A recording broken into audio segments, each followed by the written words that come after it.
Good morning, sir. I am Ralph Puentes, and this is my poem.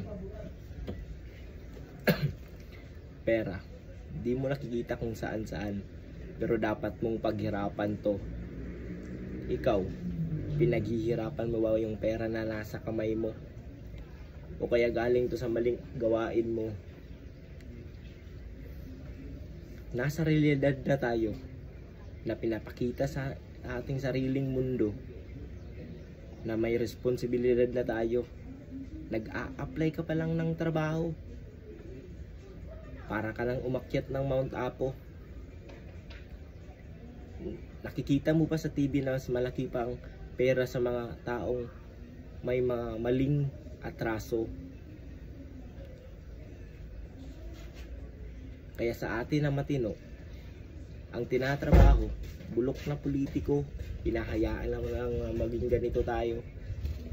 Nahihirapan at sinasahudan ng konting porsyento. Ano na? Hanggang kailan lang ba tayo maging ganito? Thank you, sir. Bye, bye, flag.